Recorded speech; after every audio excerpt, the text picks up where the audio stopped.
Hola alumnos, ¿cómo les va?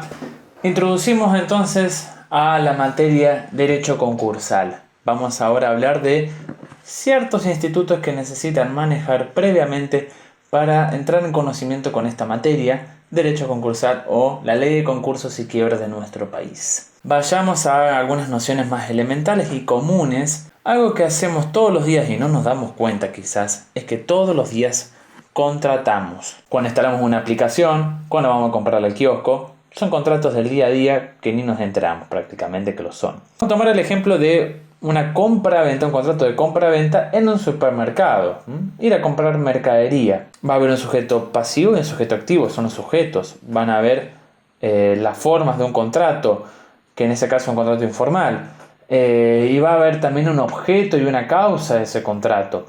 Del objeto va a haber algo que se llaman obligaciones, vínculos o relaciones jurídicas entre sujetos, entre un sujeto activo que va a ser un acreedor y un sujeto pasivo que va a ser el deudor. Yo sería deudor del supermercado que le tengo que entregar 5.000 pesos, que es lo que vale la mercadería que yo compré. Normalmente uno compra de contado en un supermercado, aunque bien puede diferir el plazo comprando en cuotas. Cuando uno compra en cuotas, le está agregando una modalidad a la prestación en la obligación, ¿no? Esta modalidad se llama plazo y también puede ser, condición o cargo, pero generalmente se utiliza mucho el plazo y en nuestra materia es fundamental. Vamos a definir qué es una obligación según nuestro Código Civil y Comercial. Según el artículo 724, es una relación jurídica en virtud del cual el acreedor tiene derecho a exigirle a su deudor una prestación destinada a satisfacer un interés lícito. Ante el incumplimiento de esta prestación, puede obtener forzadamente la satisfacción de su interés. Directamente lo menciona el artículo el concepto de prestación. Una prestación es una actividad que yo le puedo exigir a otra persona para satisfacer un interés lícito mío. Una actividad como un dar una cosa, dar dinero. Puede ser un hacer, como un servicio, o puede ser una obligación de no hacer. En este caso, ¿qué pasa si el deudor no cumple en tiempo y forma? Supongamos que yo compré en el supermercado a plazo. Me dieron un fiado por 5.000 pesos. Yo prometí pagarlo de acá a un mes. Pasó el mes y yo no pagué.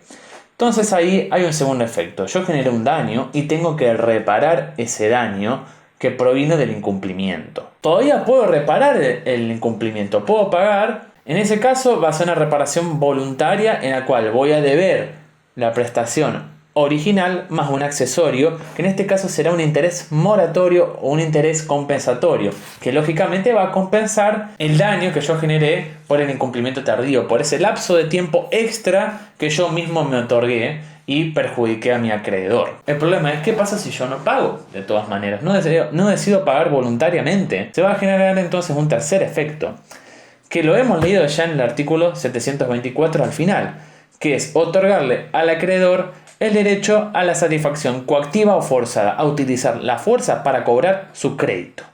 ¿Fuerza pero de qué tipo? ¿De cualquier manera? No, lógicamente no se permite la violencia privada, no se permite la violencia física, y esto es para hacer cumplir un principio fundamental de nuestro derecho que permite el comercio como lo conocemos hoy en día, que es que el patrimonio del deudor es la garantía o la prenda común de sus acreedores. Si no, ¿quién contrataría con otra persona? Lógicamente, tiene que tener alguna garantía implícita de respaldo, ¿no?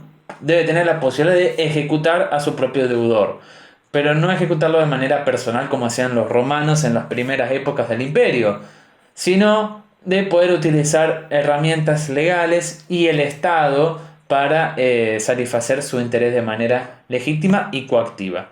Así que el único legitimado para utilizar la fuerza en este caso es el Estado y no los privados, como hacían las mafias en la ciudad de Chicago en Estados Unidos en 1920, como hacía Al Capone. Cuando uno no pagaba la deuda, muy probablemente vaya a tener consecuencias físicas o probablemente utilicen la fuerza de las armas para cobrar una deuda a la mafia. No podemos permitir tal cosa, sino que tenemos que garantizar que el acreedor pueda cobrar su deuda acudiendo a los órganos jurisdiccionales del Estado. ¿Quiénes son los órganos que tienen esta función jurisdiccional? La tienen los jueces competentes. En este caso serán tribunales que tendrá que dar respuesta a la acción de un acreedor que tiene un interés legítimo de cobrar una deuda legítima a su deudor. Acá tenemos que hablar igual de que la vía judicial, la vía ejecutiva, tiene dos caminos muy diferentes. Uno es el camino normal, el camino que generalmente todos los acreedores transitan para cobrar coactivamente su crédito, que es la forma ordinaria o la ejecución individual.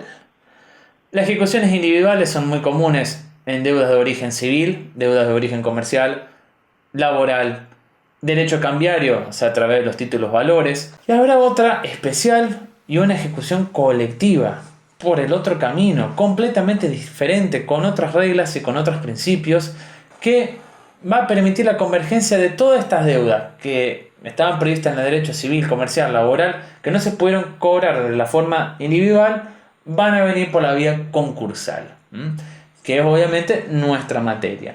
Vamos a hacer una muy buena comparación de ambas formas de ejecución para que entendamos entonces por qué existe el derecho concursal. La vía ordinaria, como ya lo dice el nombre, es la vía más normal, en la cual el acreedor le va a requerir al juez de distrito o de circuito de primera instancia la protección de sus derechos y va a promover entonces un juicio ejecutivo individual. Cada deudor enfrentando por separado a su deudor. En este caso, estos juicios y reglas están leyes formales en el Código Procesal y Civil Comercial de nuestra provincia de Santa Fe. Dentro de la vía individual puede haber una vía ejecutiva y una vía declarativa.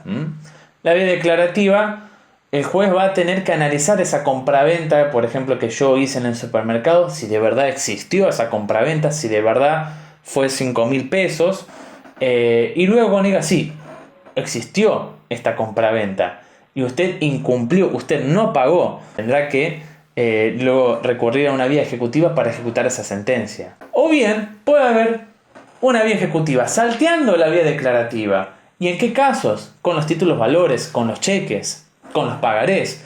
Esto es algo que analizaron en una materia anterior con sociedades. Se va a procurar entonces cobrar el crédito mediante la liquidación judicial, pero de determinados bienes que forman parte del patrimonio del deudor incumplidor.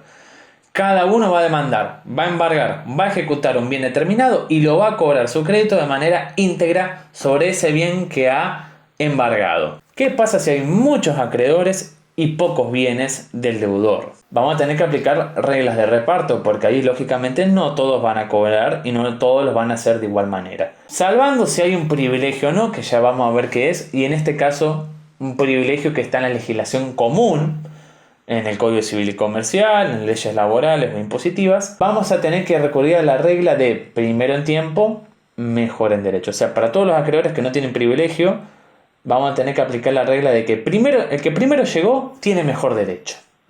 Y va a cobrar íntegramente su deuda. Y el resto va a ver si queda dinero, el segundo va a cobrar toda su deuda.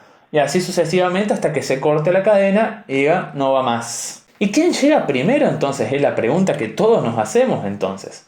No va a ser el acreedor que tenga su deuda más antigua o con una fecha de libramiento anterior.